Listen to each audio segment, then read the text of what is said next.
Okay, how about creating a slideshow out of Photoshop Elements? Well, specifically here I'm inside Adobe Bridge, obviously, as you can see, and what I want to do is I want to create a slideshow in Acrobat's PDF file format, and that's a great file format because then I can take my slideshow and I can post it online, or I can email it to a friend, or whatever the heck I want to do with it. It's a great file format for getting images and getting slideshows around. So here's what I'm going to do. I'm going to select my 3 barn photos, which are inside the Barns folder inside the Project Files folder, and the next thing that I'm going to do is from the workspace menu up at the top of the Bridge interface, I'm going to head down to Output.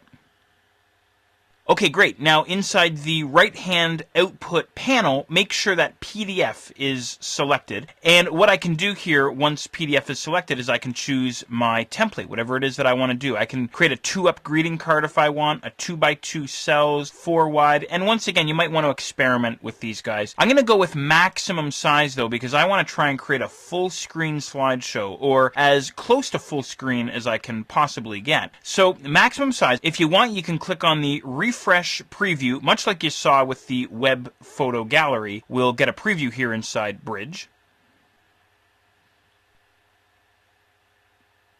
Alright, now there's our preview inside the Output Preview tab in the main area of Bridge. I'm just going to collapse down the left-hand side. Now there's a few other settings that I want to go and set. We have our document options here, and I'm going to switch my page preset to US paper, and I want to make sure that I'm on letter size, and I also want to make sure that my orientation is set to landscape, this fella here. Now, you know, as you're going along setting up your settings, at any point you can come back here and click on Refresh Preview, and that'll refresh the Output Preview panel inside Bridge, so you can see exactly what you're going to get here. Now, a few other things that I want to make sure we both have set together. I changed my background color here to black. So now I have this black background behind my photos. That's great. I'm going to scroll down just a little bit. There's a few other things that I want to make sure of as well. I don't want to rotate for best fit. I'm going to uncheck that. If I leave that turned on, what will happen is Bridge will automatically rotate my images, either portrait or landscape, and I don't want it to automatically rotate any of my images in that way. I'm going to scroll down all the way down towards the playback area of the output panel, and here's where I can set up the playback controls for my actual slideshow. So I want to make sure that open in full screen mode is set. So in other words, what's going to happen is this PDF is going to open up either inside Acrobat Pro or Acrobat Reader, depending on what the viewer has. And we can tell the file to automatically open in full screen mode, which is what we want. I can tell the slideshow to automatically advance itself or automatically play itself every X number of seconds. So maybe I'll drop this down. I'll drop this down maybe to 3 seconds. So every 3 seconds, it's going to advance the slideshow. Loop after last page. What that means is that we're going to have a continually running slideshow. So once it gets down to the last slide, it'll automatically start the slideshow over again back on the first slide. So make sure you have that guy turned on. Now, as far as your slide transition goes, we have all kinds of options in here. I'm going to try and save you some time, though. They're all incredibly cheesy. You're welcome to try them if you want, but they're all incredibly cheesy except for fade. So that's the one that I've selected here.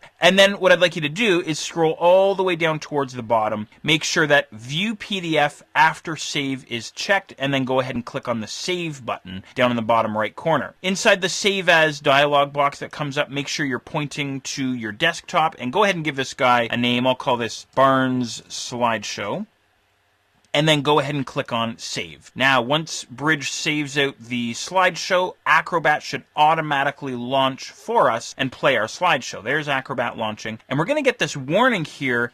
Our computer is warning us that Acrobat's trying to open a file in full screen mode. Do we want this to actually happen? I'm going to click on Yes. And then there's my full screen slideshow, which is going to advance by itself. There it goes, all by itself. And again, once it gets down to the last slide, it's going to automatically start over again. So you know where this is really handy is if you're running a kiosk at a trade show, or maybe someone's having a wedding and you want to have a continually running slideshow with some memorable photographs, this kind of thing. So anyway, there you are. There's how to create a full screen slideshow at a Bridge. Now, how the heck do you get out of this? Well, all you do is you hit your escape key on your keyboard. That gets you out of the full screen mode. Now we're back into Acrobat. We can quit out of Acrobat by heading to the Acrobat menu and then down to Quit Acrobat. And that takes us all the way back down to Bridge.